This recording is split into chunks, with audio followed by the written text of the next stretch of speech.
She writes about the small, beautiful magic we see in our everyday lives and how it can change us. Everyone welcome Sophie with her piece, Matilde. Alright, so this one is called Matilde. It is set in Italy, so I'm going to pronounce some Italian words wrong and very badly. And it's kind of just a little slow one, so bear with me. Alright. San Giulio was an odd place.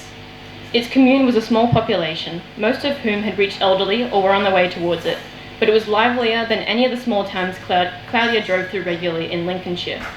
Packed onto a broad cliff, which sat along the edge of Lake Orta, the township was just shy of kissing Isola di San Giulio, an island whose diameter you could run a 400-metre race around, but not a step more. Despite their perch on such an outcropping, neither the township nor the island were spectacular. Beige houses with slate grey roof tiles, plain timber doors, smooth cobblestones worn from years of rain and each resident's considerable lifetime of walking through their daily errands.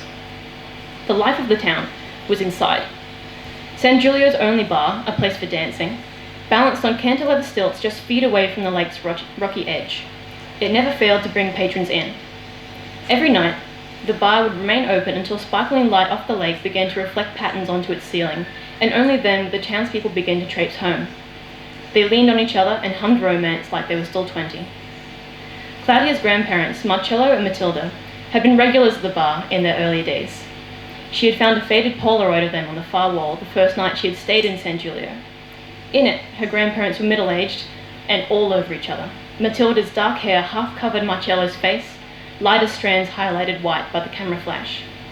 He had a hand on her cheek to turn her face in towards his, and from far away they looked like one person. When she visited, a photo of that Polaroid was one of the many she first showed her grandfather.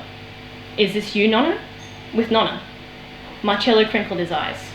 He was almost 90 now, and Claudia knew that that meant yes. And they moved on to other things. Claudia helped him fix the wobbling sink and broke down the rotting wooden fish pond on the back patio before they got to looking at the thing that actually needed looking at.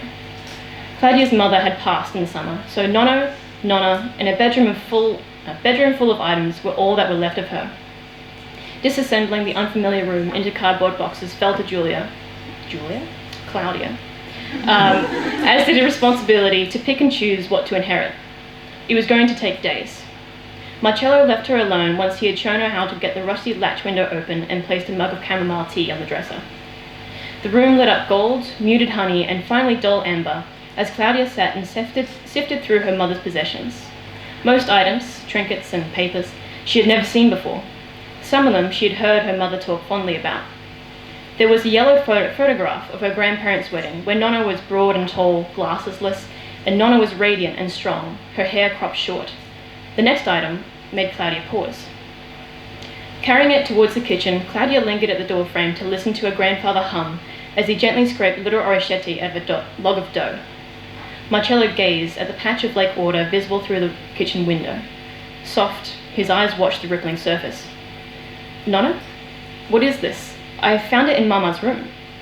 Marcello turned slowly, breaking his eyes from the water after a stretch of time, and putting the blunt orecchiette knife aside. "That was your Nonna's." The pile of rope in Claudia's hands itched.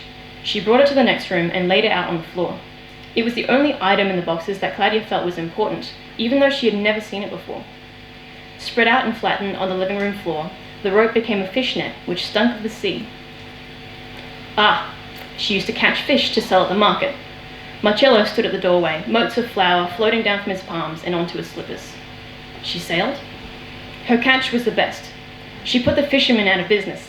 Pike, perch, bobo. Marcello chuckled, moving back into the kitchen. Nothing in the lake was safe from her. Leaving the net on the floor, Claudia followed her nonno and started on the soup. At breakfast the next day, Marcello broke the silence to ask her if he could see the photo of Matilde and himself from the bar again. He held Claudia's phone in both hands while their tiny espressos grew cold. "Nonno? Matilde and I met," Marcello hesitated, "at that bar. She was the most beautiful donna I had ever seen, and I was the first person she had talked to in San Giulio. Her hair was so lovely and long, like yours, mi Claudia. You two visited the bar often?" She loved it. Claudia glanced across the room to the net still laid out on the floor. It was warped slightly, but still hale. No fraying, no breaks. Nonna must have used it from when she was 20 and until she was 60, but it had remained strong. Nonna. Claudia? Where is Nonna? Marcello fumbled for her phone's off button before sliding it back to her across the tablecloth. He turned to gaze at the net with her. This place, it wasn't for her. She couldn't stay. He stood then, and stooped slowly to gather the net up. He held it to his cheek just for a moment. She made this, before we married. Marcello brought the net to the table, wrapping it around his wrists and compacting it expertly. It returned to looking like a bundle of sea-darkened rope on the glass table.